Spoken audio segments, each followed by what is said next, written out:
Assalamualaikum warahmatullahi wabarakatuh. Kembali lagi di Jen's Classes Channel. Kali ini kita akan membahas tentang error in verb. Nah, ini adalah bagian keduanya. Jangan lupa untuk nonton bagian pertamanya dulu supaya nyambung dengan bagian kedua. Jadi kita review sebentar. Error in verbs biasanya kita temukan dalam written expression. Jadi kalau ada kata kerja di garis bawahi, maka yang kita harus cek pertama tentunya adalah subjek, apakah dia sudah agree dengan si verbnya. Nah, itu ada videonya tersendiri, yaitu subject verb agreement. Dan yang kedua, kita cek tensesnya, kemudian kita cek formnya, dan kita cek terakhir meaningnya. Kalau keempat-empatnya sudah benar, berarti nggak ada masalah dengan si verbnya. Nah, misalnya nih, kalau yang salahnya subjek. Oke, perhatikan contoh berikut. Ini ada kata kerja have. Nah, yang pertama kita lakukan adalah kita cek dulu subjeknya.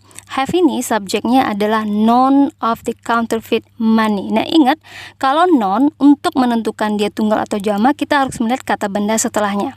Kata benda setelahnya adalah money, dan money adalah uncountable dan pastinya dia singular subject. Maka penggunaan have di sini adalah salah. Harusnya adalah has pasangannya.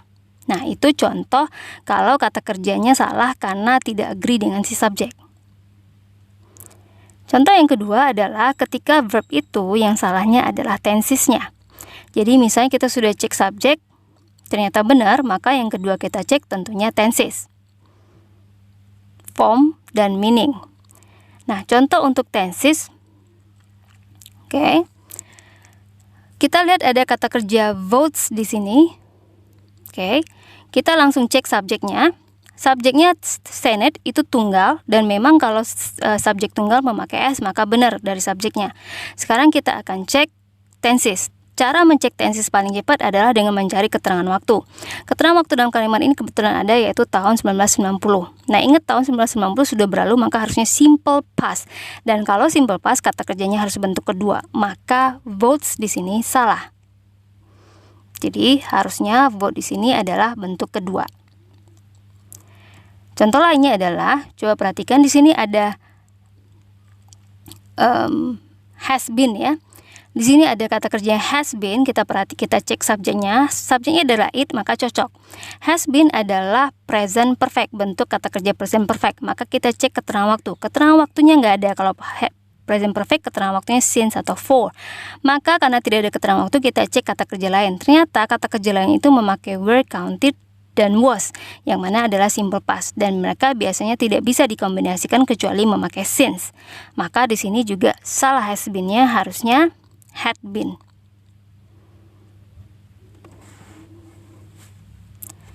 Contoh lainnya, coba perhatikan, ini ada kata kerja occurred. Occurred berarti dia kata kerja bentuk kedua pakai ed, maka harusnya simple past. Kita lihat di sini apakah ada keterangan waktu simple past? Tidak ada. First 2 years itu bukan keterangan waktu. Dia cuma menceritakan bahwa itu umur ya. Nah, kalau kita lihat konteksnya ini adalah general truth, sesuatu yang akan selalu terjadi pada manusia. Maka konteksnya itu adalah simple present. Harusnya occurred ini, oke, kita jadikan bentuk pertama. Berhubung subjeknya tunggal, maka pakai S. Contoh lainnya, rose adalah kata kerja bentuk kedua, maka kita berasumsi dia simple past.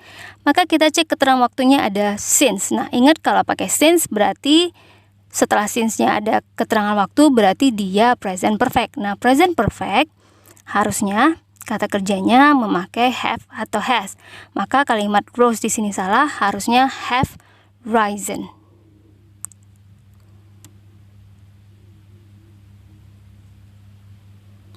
Nah, kalau ternyata subjeknya sudah benar, tensesnya sudah benar, maka yang ketiga kita cek adalah formnya.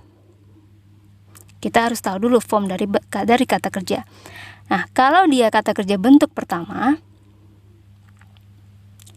maka biasanya memakai bentuk pertama itu kita akan pakai setelah modal auxiliary. Jadi setelah modal auxiliary akan diikuti oleh kata kerja, dan kata kerjanya itu harus bentuk pertama, dan bentuk pertamanya dasar.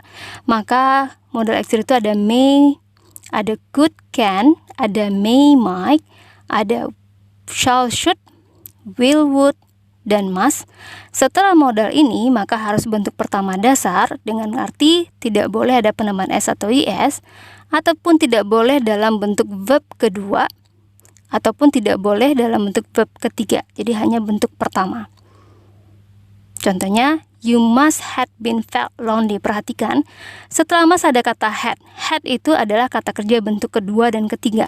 Maka di sini dia salah.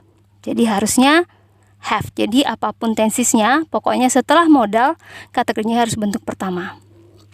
Contoh lainnya, the baby can hold his own glass. Hold di sini adalah kata kerja bentuk pertama, tapi ingat bentuk pertama dasar tidak ada penambahan s atau is, maka hold di sini salah karena letaknya setelah can. Jadi harusnya tanpa s. Sementara untuk verb ketiga, kita akan memakai verb ketiga kalau sebelumnya ada have, has, atau had. Jadi biasanya kita pakai verb ketiga dalam konteks perfect. Oke, maka setelah have atau has atau had hanya boleh bentuk ketiga, tidak boleh bentuk ing, tidak boleh bentuk pertama, ataupun bentuk kedua, hanya bentuk ketiga saja. Contohnya, the man has hitting someone. Perhatikan di sini ada hitting pakai ing, tapi sebelumnya ada has. Maka di sini salah, jadi harusnya setelah has itu harus bentuk ketiga, maka jadinya has hit. Karena bentuk kedua ketiga hit tetap hit. Contoh lainnya, we had eating the cake before you told us. Ini juga setelah had-nya ditambahkan bentuk ing. Ini juga kurang tepat. Jadi harusnya we had ini maksudnya eaten. We had eaten the cake before you told us. Ini salah ketik ya. Bukan ate tapi eaten. Oke. Jadi ini juga salah. Karena itu bentuk kedua. Sementara kalau ada to be dan setelah to be ada kata kerja, jadi to be itu ada is, am, are, was, were, be, been, dan setelahnya ada kata kerjanya itu bolehnya bentuk ketiga. Jadi kalau bentuk ketiga berarti maknanya pasif, atau setelahnya boleh verb ing, berarti maknanya aktif progresif. Jadi ingat, setelah to be hanya boleh dua bentuk kata kerja. Ingat, ini kalau to be-nya setelahnya ada kata kerja. Kalau nggak ada kata kerja nggak masalah. Jadi bentuk kata kerjanya hanya boleh dua. Kalau nggak verb ing, kalau nggak verb 3. Kalau verb 3 berarti pasif, kalau verb ing berarti aktif progresif atau continuous. Perhatikan, the man was dive. Perhatikan, dive di sini adalah bentuk pertama. Sebelumnya ada was, dan ingat, was itu adalah to be. Setelah to be hanya boleh dua bentuk, verb ing atau verb 3. Maka kata dive di sini kurang tepat. Berhubung dia maknanya aktif, maka harusnya ini was diving. Contoh lainnya, was ropes. Perhatikan, itu bentuk pertama. Setelah was-nya tidak boleh. Setelah was hanya boleh bentuk verb ketiga atau ing.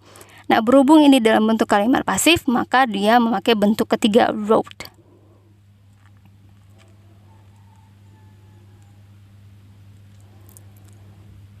Nah, contoh error in verb form. Perhatikan, di sini ada kata kerja di garis bawah to reach. Walaupun to reach ada to infinitive, kita cek sebelum to reach ada modal auxiliary may. Nah, ingat, modal auxiliary setelahnya kalau ada kata kerja harus bentuk pertama dasar. To reach tidak memenuhi syarat, maka to reach di sini salah. Nah, jadi harusnya may reach. Contoh lainnya, perhatikan, ini ada kata kerja submit dalam bentuk pertama dan sebelumnya ada been. Ingat tadi, been adalah to be. Setelah to be hanya boleh dua bentuk, verb ing atau verb 3. Di sini verb 1, submit dalam bentuk verb 1, maka salah.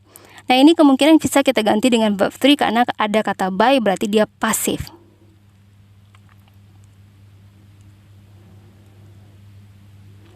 Oke. Nah, ini contoh soalnya. Jadi ingat, kalau ada verb di garis bawahi, kita akan cek subject,